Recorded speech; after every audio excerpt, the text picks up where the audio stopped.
গত 15 বছরে আওয়ামী জাহিলিয়াতের নমুনা আমরা দেখেছি বাংলাদেশে। এই আওয়ামী জাহিলিয়াত 1,500 বছর পূর্বে আইয়ামে জাহিলিয়াতকে হার মানিয়েছে। আইয়ামে জাহিলিয়াতেও কোন লোককে মেরে লাশের উপরে নৃত্য করার কোন ইতিহাস আমরা দেখতে পাই না। কিন্তু এই বাংলাদেশের বুকে 6 সালের 28 অক্টোবর জামায়াত কর্মীদেরকে হত্যা করে, এই বঙ্গলে লাশের উপরে নৃত্য করে পৃথিবীর সবচেয়ে হিংস্র হায়না পরিচয় দিয়েছে ওই নদী বৈঠকালীরা। দীর্ঘ 18 বছরের আওয়ামী দুঃশাসন এবং নির্যাতনের কারণে অনেকেই মনে করছে যে জামায়াত ইসলামী ছাত্র শিবির শেষ হয়ে গিয়েছে, এরা কোনো সোজা করে দাঁড়াতে পারবে না। এবং রাজনৈতিকভাবেও বিভিন্ন দলের নেতৃবৃন্দ তখন কথা বলতেন যে জামায়াত ইসলামী তো শেষ হয়ে গিয়েছে, এখন বিএনপিকে ধরবে, বিএনপিকেও শেষ করবে। এবং 2041 সাল পর্যন্ত শেখ হাসিনার নেতৃত্বে এই বাংলাদেশের লুটপাট খুনের রাজনীতি অব্যাহত থাকবে। এই ধরনের একটি জুলুম, নির্যাতন, অত্যাচার, চক্রান্ত ষড়যন্ত্রের মাঝেও আল্লাহ তাআলা যে ইসলামী আন্দোলনকে সম্প্রসারিত করতে পারেন, একে মজবুত করতে পারেন, এর জনপ্রিয়তা বৃদ্ধি করতে পারেন এবং জনগণের মধ্যে ইসলামী আন্দোলনের ব্যাপারে একটা প্রত্যাশা জাগ্রত করতে পারেন, সেটার প্রমাণ হচ্ছে আপনারা যারা আজকে এখানে উপস্থিত আছেন তারা।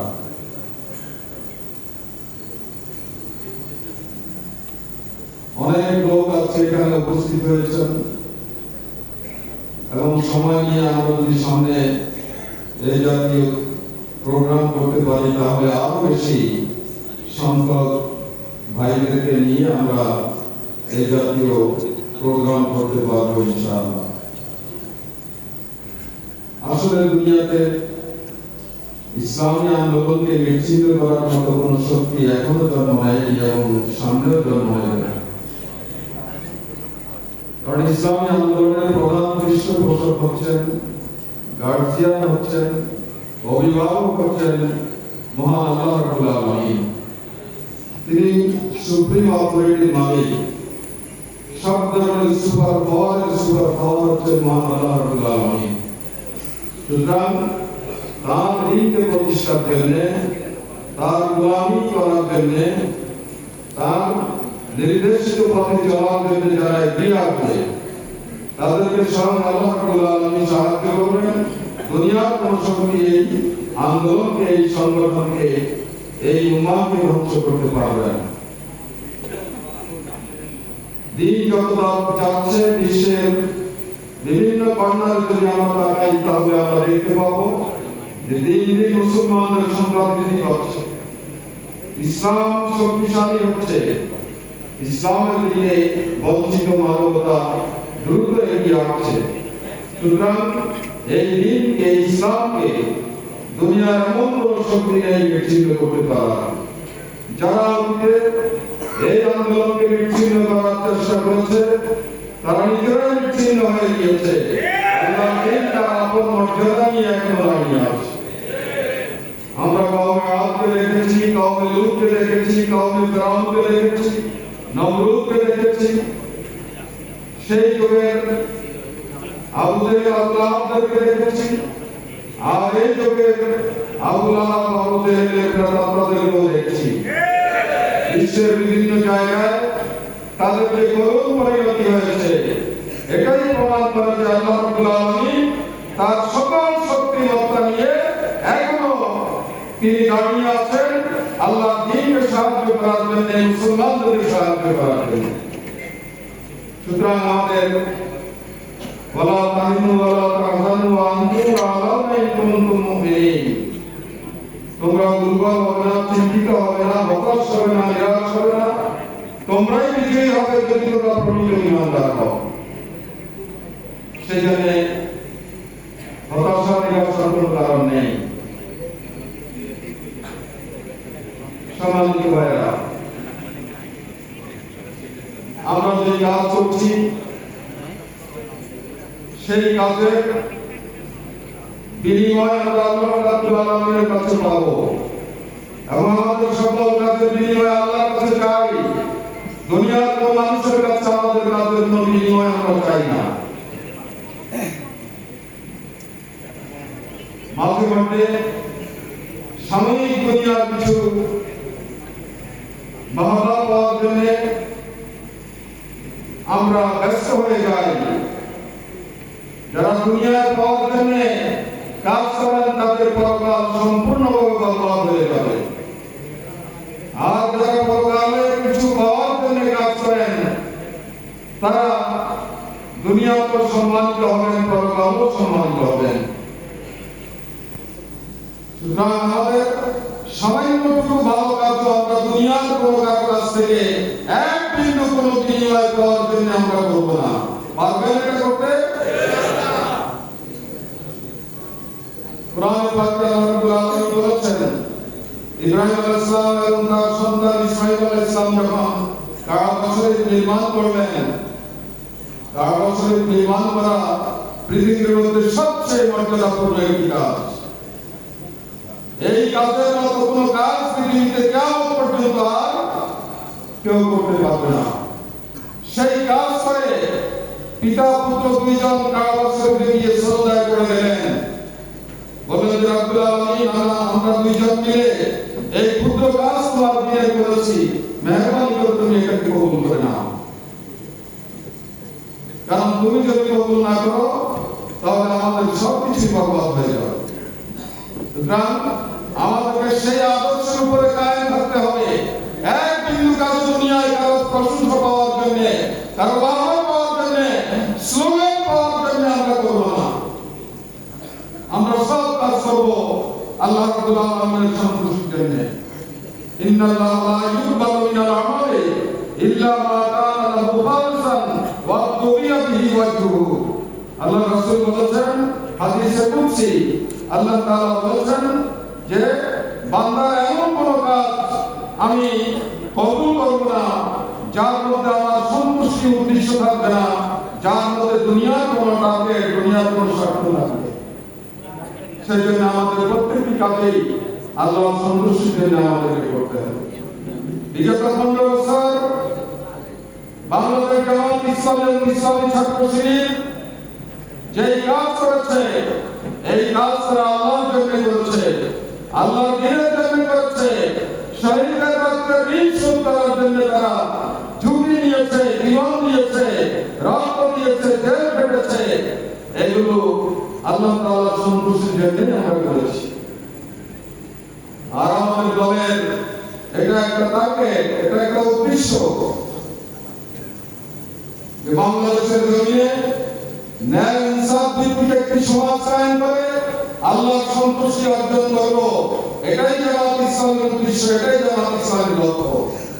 আমাদের প্রতিটি কর্মী সমর্থকের হৃদয়ে এই উদ্দেশ্য সবসময় জাগরুক রাখতে হবে, যাতে আমাদের চলার পথ অন্যদিকে ডাইভার্ট হয়ে না যায়।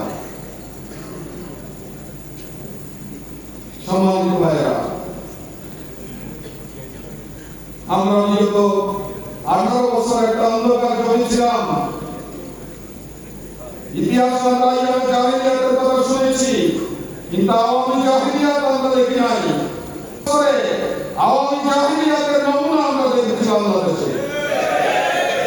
এই আওয়ামী জাহিলিয়াত 1,500 বছর পূর্বে আইয়ামে জাহিলিয়াতকে হার মানিয়েছে। আইয়ামে জাহিলিয়াতেও কোন লোককে মেরে লাশের উপরে নৃত্য করার কোন ইতিহাস আমরা দেখতে পাই না। কিন্তু এই বাংলাদেশের বুকে 628 অক্টোবর জামাত কর্মীদেরকে হত্যা করে, এই বন্ধনে লাশের উপরে নৃত্য করে পৃথিবীর সবচেয়ে হিংস্র হায়না পরিচয় দিয়েছে ওই নদী বৈঠকালীরা। তারাই বাংলাদেশের বিগত 15 বছর সব নেতৃত্ব দিয়েছে। কি আমরা পেয়েছি সেখান থেকে? তারা দেশকে ধ্বংস করেছে, তারা মানুষের অধিকার হরণ করেছে, তারা মানুষের মৌলিক অধিকার কেড়ে নিয়েছে। রাজপথে আওয়ামী লীগ মানুষের লাশ তারা ফেলেছে, বিরোধী দলের নেতা কর্মীদের রক্তের স্রোত বাংলাদেশের আনাচে কাছে বইয়ে দিয়েছিল। তারা শ্রমিকের অধিকার তারা হরণ করেছে, মজুরের অধিকার তারা হরণ করেছে। তারা বিভিন্ন পর্যায়ে সমাজের মানুষকে নিজেদের দাসে পরিণত করেছে। বাংলাদেশের কোনো বিচার ব্যবস্থা ছিল না, বিচারহীনতার একটি দেশ তারা কায়েম করেছে। তারা বাংলাদেশকে ইসলাম শূন্য করার জন্য চেষ্টা করেছে।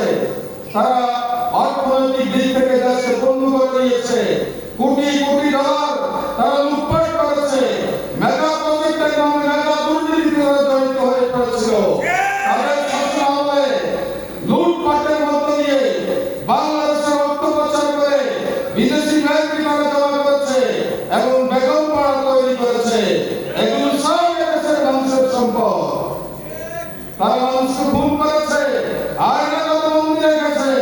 তারা অবৈধ মানুষকে অন্যায় করে মিথ্যা মামলা দিয়ে তারা তাদেরকে হয়রানি করেছে। বিশেষ করে বাংলাদেশে সবচেয়ে বেশি ক্ষতির সম্মুখীন হয়েছে ইসলাম, ইসলামী আন্দোলন এবং মুসলিম জাতীয়তা।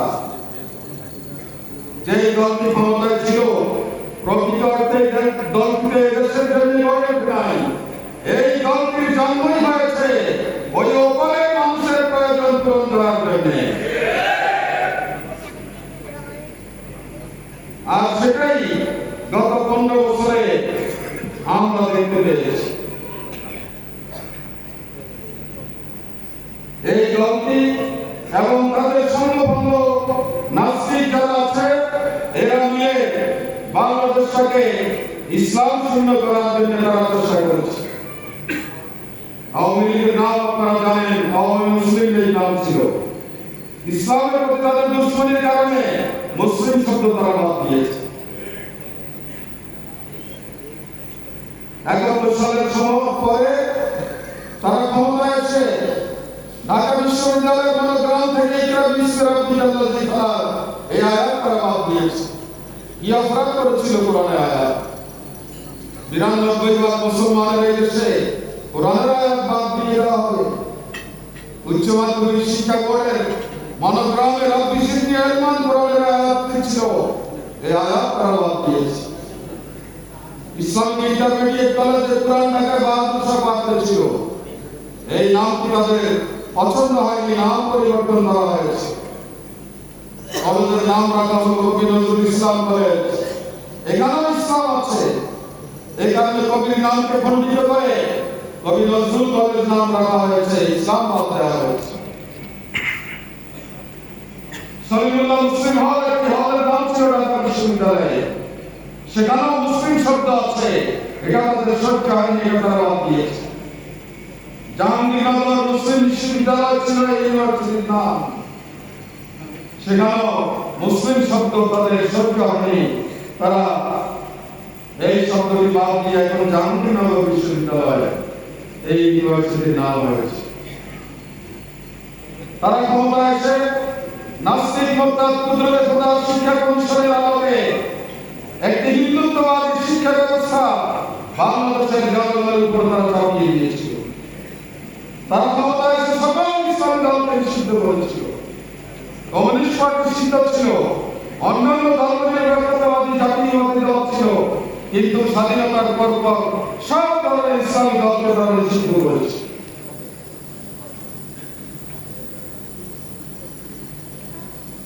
বিগত শেখ হাসিনার আমলে হাসিনা মদকে জায়েজ করে দিয়েছে, যে মদ আল্লাহ কোরআনে হারাম করে দিয়েছিলেন। গ্রামে গঞ্জে হাটে বাজারে দোকানপাটে আজকে মদ বিক্রি হয়। আমাদের ভবিষ্যৎ প্রজন্ম ছেলেমেয়েরা আছে মাদকাসক্ত হয়ে তাদের সম্ভাবনায় জীবনকে শেষ করে দিচ্ছে। মিরাসি আইনে তারা পরিবর্তন এনেছে, নারী অধিকারের ক্ষেত্রে তারা পরিবর্তন এনেছে। এই বছর খানিক আগেও সরকারের একটি মন্ত্রণালয়ের অধিদপ্তর থেকে একটি পোস্টার ছাপা হয়েছে, ডিজিটাল পোস্টার। সেই পোস্টারে 10টি পয়েন্ট ছিল এবং এই 10টি পয়েন্টে একটা পোস্টার করেছে। সেই পোস্টারের শিরোনাম দিয়েছিল, মূল হেডিং দিয়েছিল যে জঙ্গি চেনার উপায় কি। এইভাবে একটি পোস্টার ছাপা হয়েছে। সেই পোস্টারে জঙ্গি চেনার একটা উপায় বলা হয়েছে যে যারা টাকনুর উপরে প্যান্ট পরে তাদেরকে মনে করতে হবে তারা জঙ্গি, যাদের লম্বা দাড়ি আছে তাদেরকে মনে করতে হবে তারা জঙ্গি, যারা সকলে মিলে 5 ওয়াক্ত মসজিদে গিয়ে জামাতে নামাজ পড়ে মনে করতে হবে তারা জঙ্গি। এই মাদ্রাসাগুলো জঙ্গি তৈরির কারখানা। এইভাবে তারা উম্মাহাতুল মুমিনিনদের বিরুদ্ধে কটাক্ষ করেছে। নাস্তিক ব্লগারকে দিয়ে আল্লাহ রাসূলের স্ত্রীদের বিরুদ্ধে তারা ব্যঙ্গ বিদ্রোহ করেছে। এইভাবে গোটা বাংলাদেশ থেকে ইসলামকে নিশ্চিন্ন করার জন্য, কোরআনের শিক্ষাকে নিশ্চিন্ন করে দেওয়ার জন্য তারা তাদের সকল অপকর্ম তারা চালিয়েছে। এই অবস্থায় যদি কোনো ন্যূনতম ঈমান যার মধ্যে আছে তিনি যদি চুপ থাকেন, এই ষড়যন্ত্রের বিরুদ্ধে সাহস দিয়ে মাঠ মারতে পারেন, তার ঈমানের 2 পয়সার কোনো মূল্য নেই।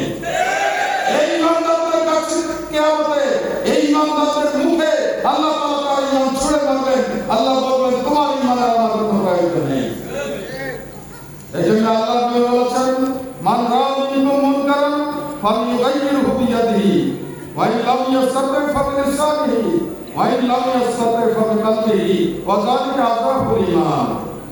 সুতরাং অন্যায়ের বিরুদ্ধে, ইসলামের বিরুদ্ধে যেসব ষড়যন্ত্র হচ্ছে, ভবিষ্যতে হবে, এগুলোর মোকাবিলায় আমরা যদি ঈমানদার হতে চাই তাহলে আমাদেরকে সোচ্চার হতে হবে, প্রতিবাদী হতে হবে, ঐক্যবদ্ধভাবে জনগণকে নিয়ে মাঠে নামতে হবে।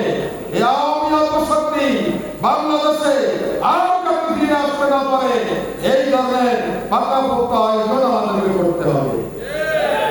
সম্মানিত ভাইরা, দীর্ঘ 15 বছর রাজনৈতিক দলগুলো আন্দোলন সংগ্রাম করেছেন, এই জগদ্দল পাথর সরাতে পারেনি। সর্বশেষ ছাত্র জনতা ঐক্যবদ্ধ হয়ে জনগণকে ডাক দিয়েছে, জনগণ ছাত্রদের বক্তব্যে আশ্বস্ত হয়েছে, তাদের জীবন দেয়া, রক্ত দেয়া তারা রেখেছে। এরপরে জনগণ রাজনৈতিক দলগুলো মাঠে নেমে এসেছে। 5ই আগস্টের যে অভ্যুত্থান হয়েছিল, এই অভ্যুত্থান আমরা বলবো যে এটা মহান আল্লাহ রাব্বুল আলামিনের সাহায্য ছাড়া কোনোভাবে এই অভ্যুত্থান সম্ভব ছিল না।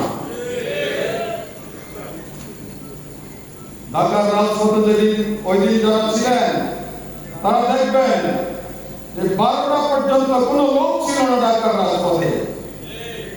12টার পর থেকে 2 ঘন্টার মধ্যে লক্ষ লক্ষ জনতা অলি গলি মেইন রোডে এমন অবস্থা করেছিল যে হাঁটার মতো কোনো জায়গা ছিল না। নারী পুরুষরা নেমে এসেছে, শিশুরা নেমে এসেছে। এই 6-7 বছরের শিশুরা দল বেঁধে রাস্তায় হাসিনার বিরুদ্ধে আন্দোলনে গেছে। এইভাবে ছাত্র জনতা যখন মাঠে নেমে এসেছে, এর মধ্যে অবশ্যই আল্লাহ রাব্বুল আলামিন অগণিত ফেরেশতা নাযিল করেছেন। লোকে লোকারণ্য হয়ে গিয়েছে। দেশ থেকে শহর পর্যন্ত কোথাও ঘরে মানুষ ছিল না। এইভাবে জনতার জোয়ার এবং আল্লাহর সাহায্যের মধ্য দিয়ে 5ই আগস্ট এক নজিরবিহীন অভ্যুত্থানের ঝড়ে শেখ হাসিনা নিজে তার পরিবারকে নিয়ে দলকে রেখে পালাতে বাধ্য হয়েছে। সুতরাং এই অপশক্তি বাংলাদেশের মাটিতে যাতে আর আসতে না পারে সেই জন্য ছাত্র জনতার ঐক্যকে আগামী নির্বাচন পর্যন্ত আমাদেরকে অটুট রাখতে হবে। এই ঐক্যের মধ্যে কেউ ফাটল ধরাতে আসলে তাদেরকে সমুচিত জবাব দিতে হবে, তাদের বিরুদ্ধে সোচ্চার হতে হবে। সম্মানিত ভাইরা, যারা আছে ক্ষমতায় এসেছেন ছাত্র জনতার আন্দোলনের ফসল, আমরা তাদেরকে বলতে চাই, জনগণের সেন্টিমেন্ট ভুলে যাবেন না। দেশকে নির্বাচনের উপযোগী হয়ে আপনারা নির্বাচন দিয়ে সরে যাবেন, এটাই আমাদের কামনা। জনগণের নির্বাচিত সরকারি এই দেশ চালাবে, সেজন্য আপনারা দ্রুত ব্যবস্থা গ্রহণ করুন। এইভাবে মন্থর গতিতে চললে হবে না। বিভিন্ন ক্ষেত্রে বিভিন্ন কাজে আপনাদেরকে ষড়যন্ত্র করে জড়িয়ে ফেলা হবে, ব্যস্ত রাখা হবে এবং প্রতি বিপ্লবীরা এখানে একটা সুযোগ দিতে চাইলে আপনাদেরকে এইসব ব্যাপারে অত্যন্ত সতর্ক সচেতন থাকতে হবে। জনগণ আপনাদের পেছনে আছে, কোনো ভয় নেই, আপনারা এগিয়ে যান, জনগণ আপনাদেরকে সাহায্য করবে। সম্মানিত ভাইরা, 5ই আগস্টের পর অন্য দলের দায়িত্ব তো বেড়েছেই, বিশেষ করে জামাত ইসলামের মতো, ইসলামী ছাত্র শিবিরের মতো ইসলামী আন্দোলন, তাদের দায়িত্ব অনেক বেড়ে গিয়েছে। তাদেরকে অনেক কাজ করতে হবে, অনেক ভূমিকা তাদেরকে রাখতে হবে। সমাজ গড়ার কাজে তাদেরকে এগিয়ে আসতে হবে। একটি নূতন সমাজ গড়ার অভিপ্রায় নিয়ে আমাদেরকে ময়দানে ভূমিকা পালন করতে হবে। আমরা মনে করি যে 5ই আগস্টের যে বিপ্লব হয়েছে, এই বিপ্লব আমাদের জন্য, এই বিপ্লব, এই অভ্যুত্থান, এটা শেষ অভ্যুত্থান নয়, শেষ বিপ্লব নয়। এটা আমরা যে বিপ্লব করতে চাই, সেই বিপ্লবের প্রথম ধাপ হচ্ছে এটা। আমাদেরকে এদেশে কোরআন ও সুন্নাহর ভিত্তিতে একটি কল্যাণধর্মী ইসলামী রাষ্ট্র কায়েম করতে হলে আরো অনেক ধাপ আমাদেরকে এগিয়ে যেতে হবে, অনেক মন্দির আমাদেরকে অতিক্রম করতে হবে। সুতরাং হতাশ হওয়া যাবে না, নিরাশ হওয়া যাবে না, পথ ছেড়ে দেওয়া যাবে না। অনেক রক্তের বিনিময়ে আমরা এই পথ পেয়েছি। 5ই আগস্টের মধ্য দিয়ে যেই সুযোগ আল্লাহ তাআলা আমাদেরকে করে দিয়েছেন, এর পেছনে যাদের অবদান, তাদেরকে সবসময় আমাদেরকে মনে রাখতে হবে। প্রায় 1,500-এর মতো ছাত্র ছাত্রী এখানে রক্ত দিয়েছেন, জীবন দিয়েছেন। 32,000-এর মতো ছাত্র জনতা আহত হয়েছেন, অনেকে চোখ হারিয়েছেন, পা হারিয়েছেন, হাত হারিয়েছেন। এখনো তারা হাসপাতালে কষ্টকর জীবন যাপন করছেন। 16 জন শিশু এই আন্দোলনে রক্ত দিয়েছেন, জীবন দিয়েছেন। এই যে ত্যাগ, এই যে কোরবানি যারা করেছে, তারা আমাদের কাছে সম্মানের পাত্র, তারাই জাতির গৌরব। তাদেরকে আমরা জীবন স্মরণ রাখবো, কারণ তারা এই জাতিকে স্বৈরাচারের থেকে উদ্ধার করেছেন, অন্ধকার জগৎ থেকে আলোর পথে তারা নিয়ে এসেছেন। তাদের পরিবার পরিজনের কাছে তাদের জন্য আমরা দোয়া করি, তাদেরকে ধন্যবাদ জানাই যে তারা তাদের সন্তানদেরকে এভাবে জাতির প্রয়োজনে রাজপথে রক্ত দেওয়ার সুযোগ করে দিয়েছেন। বাংলাদেশে সত্যকে প্রতিষ্ঠার জন্য, ন্যায়কে প্রতিষ্ঠার জন্য, আল্লাহ দিনের ভিত্তিতে সমাজটাকে গড়ে তোলার জন্য এর আগেও অনেকে রক্ত দিয়েছেন, জীবন দিয়েছেন। শহীদ আব্দুল মালিক থেকে শুরু হয়েছে রক্ত ঝরার, অগণিত ভাই রক্ত দিয়েছেন, আরো কয়েকজন আমরা রক্ত দেব, কিন্তু এখানে আর স্বৈরাচারকে আসতে দেব না। এখানে জালিমদের কর্তৃত্ব আর চলবে না, এখানে লুটেরাদের রাজত্ব আর চলতে দেওয়া যাবে না। যারা অন্যায় করেছে, মানুষ খুন করেছে,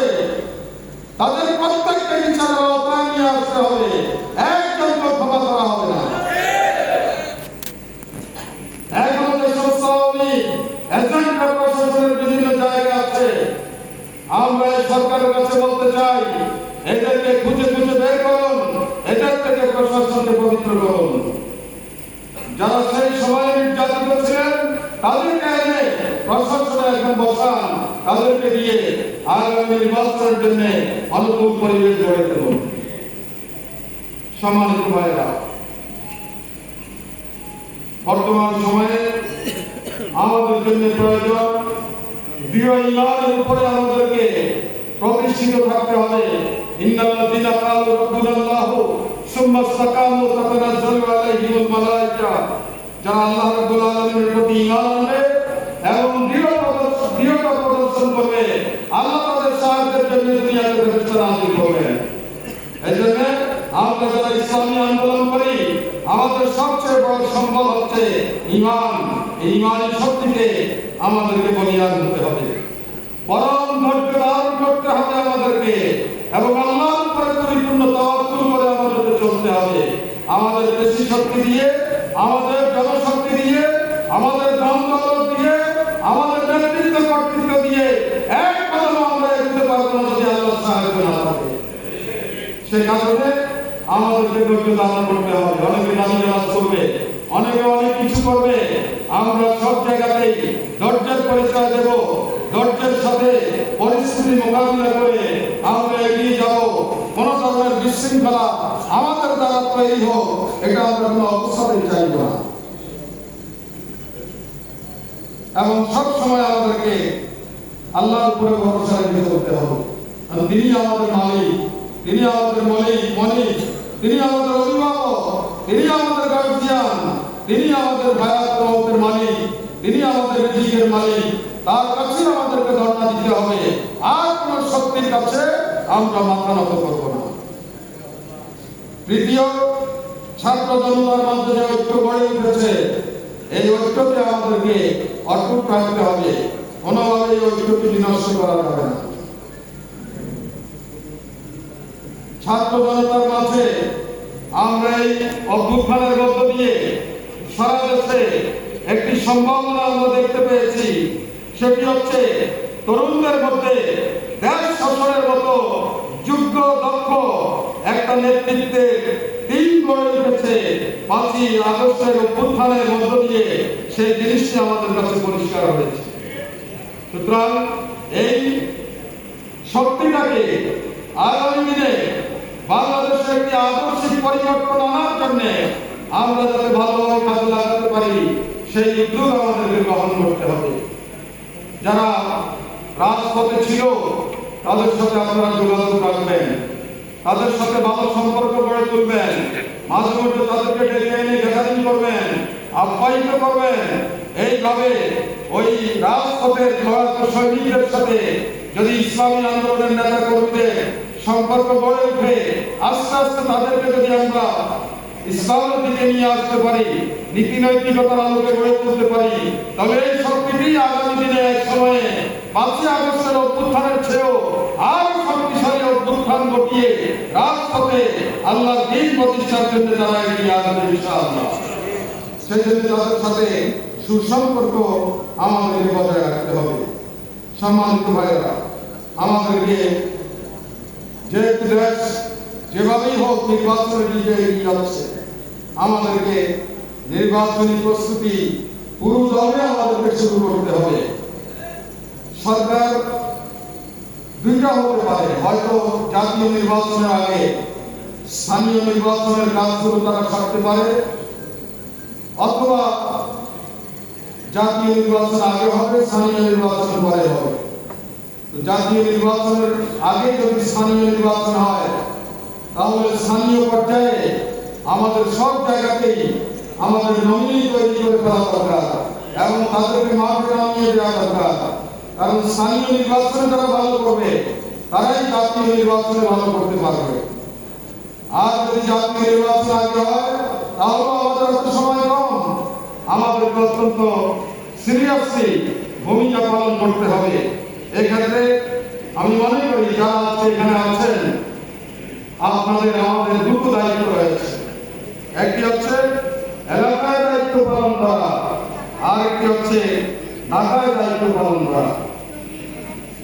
এলাকায় যারা আমরা আছি, সংগঠনের নেটওয়ার্ক ইউনিয়ন ওয়ার্ড পর্যন্ত ছড়িয়ে আছে, সেই সব জায়গায় সংগঠনকে আপনারা শক্তিশালী করার, মজবুত করার উদ্যোগ আপনারা নিলেন। আর যারা ঢাকায় আছেন তাদের দায়িত্ব হচ্ছে এই ঢাকাতে আমাদের এলাকার যারাই আছেন, জামাত ইসলাম, ইসলামী ছাত্র শিবিরের তো বটেই, অন্যান্য দলেরও যারা ঢাকায় বসবাস করে প্রত্যেকের কাছে আপনাদের যাওয়ার জন্য, প্রত্যেককে আপনাদেরকে নক করার জন্য আপনাদের ব্যবস্থা রাখতে হবে। এই দুই জায়গায় যদি আমরা পরিকল্পিত উপায়ে দাওয়াতি কাজ করতে পারি, তাহলে আশা করা যায় যে আজকে যেই গ্যাদারিং এখানে হয়েছে এর কয়েক গুণ বেশি আমরা 1 বছর পরে করতে পারবো ইনশাআল্লাহ। এই জন্য প্রত্যেকেই তার নিজ নিজ জায়গা থেকে কর্মী সংখ্যা বৃদ্ধি করার জন্য আমাদেরকে নজর দিতে হবে। কারণ ইলেকশন বলেন, সংগঠন বলেন, আন্দোলন বলেন, সব কাজের জন্যই যোগ্য কর্মীর প্রয়োজন, দক্ষ কর্মীর প্রয়োজন, নীতি নৈতিকতার আলোকে আদর্শবান কর্মীর প্রয়োজন। এই কর্মী গড়ার কাজ আপনাদেরকে করতে হবে। আপনারা কর্মী বানাবেন, ঢাকায় যারা আছেন সিটি থানাগুলোকে কর্মী বানিয়ে তাদের হাতে সুপর্দ করবেন। আর এলাকায় যারা থাকেন তাদেরকে কর্মী বানিয়ে এলাকার ইউনিয়ন ওয়ার্ড দায়িত্বশীলদের হাতে সুপর্দ করবেন। এইভাবে যদি আমরা দুই ধরনের দায়িত্ব পালন করতে পারি, তাহলে আমাদের টার্গেট যেটা রয়েছে সেটাকে আমরা ফুলফিল করতে পারবো। এই পরিস্থিতিতে আমাদেরকে জনগণের সেবা কর্মে আত্মনিয়োগ করতে হবে। আল্লাহ নবী বলেছেন, ইরহামু মান ফিল আরদ ইয়ারহামুকুম মান ফিস সামা। জমিনে যারা আছে তাদের প্রতি দয়া করো, তাদের সাহায্য করো, তাদের সুখে দুঃখে তাদের পাশে দাঁড়াও, তাদের রোগ শোকে তাদের সেবা শুশ্রূষা করো, তাহলে ইয়ারহামুকুম মান ফিস সামা, আসমানে যিনি আছেন তিনিও তোমাদের প্রতি দয়া করবেন। সুতরাং আল্লাহ দয়া যদি আমরা পেতে চাই, তাহলে মানুষের সেবায় আমাদেরকে আত্মনিয়োগ করতে হবে। আমাদেরকে এমন একটা গুরুত্ব তৈরি করতে হবে যে মানুষ বিপদে পড়লে অন্য দলের কাছে না গিয়ে সর্বাগ্রে জামাত ইসলামী নেতা কর্মীদের কাছে আসবে। এই ধরনের মানব সেবকে আমাদেরকে পরিণত হতে হবে। তাহলেই তারা তাদের দুঃখ দুর্দশায় যদি আমরা পাশে থাকি, তাহলে নির্বাচনের সময় তারা আমাদেরকে স্মরণ করবে। সারা বছর খবর রাখলাম না, নির্বাচনে গরম গরম বক্তৃতা দিলাম, এতে চিরা দিচ্ছে না। এই জন্য প্র্যাকটিক্যালি প্রত্যেক নেতা কর্মীদেরকে মানব সেবকে পরিণত হতে হবে, মানব ধর্মী হতে হবে, মানুষের সুখে দুঃখে আমাদেরকে কাজ করতে হবে। সম্মানিত ভাইরা, আমাদের বাংলাদেশকে নিয়ে বহু ধরনের চক্রান্ত ষড়যন্ত্র হচ্ছে। আমরা একটা পরিষ্কার ভাবে বলতে চাই, এই বাংলাদেশ কারো দয়ার দান নয়।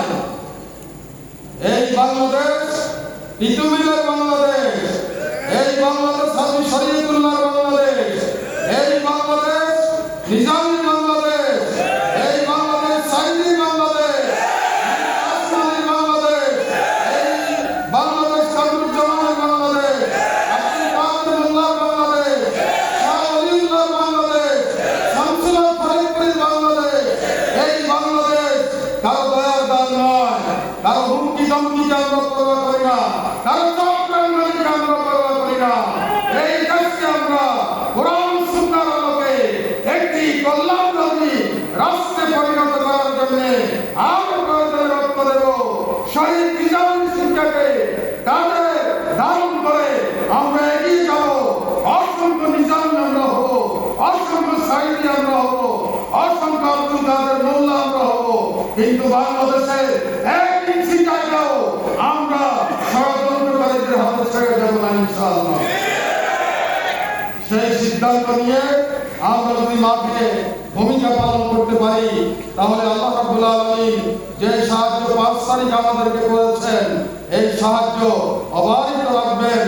এই সাহায্যের মধ্য দিয়ে আমরা আমাদের স্বপ্নের একটি ইসলামী বাংলাদেশ গড়ে তুলতে পারব। সম্মানিত ভাইরা, আমি আর কথা বাড়াতে চাই না। আজকে আপনারা যারা এখানে এসেছেন সকলকে আবারও আন্তরিক ধন্যবাদ জানিয়ে আগামী দিন যাতে আমরা সব ধরনের ষড়যন্ত্র মোকাবিলা করে আমাদের লক্ষ্যে আমরা পৌঁছতে পারি সেই দোয়া আল্লাহ তাআলার কাছে কামনা করে আপনাদের কাছে দোয়া চেয়ে আমি সহ নেতৃবৃন্দের জন্য দোয়া করবেন। আল্লাহ তাআলা আমাদের সবাইকে কবুল করুন এই কামনা করে শেষ করছি। হাযা মা ইনদি ওয়াল ইলমু ইনদাল্লাহ আলাইহি তাওয়াক্কালতু ওয়া ইলাইহি উনীব। আসসালামু আলাইকুম ওয়া রাহমাতুল্লাহি ওয়া বারাকাতুহু।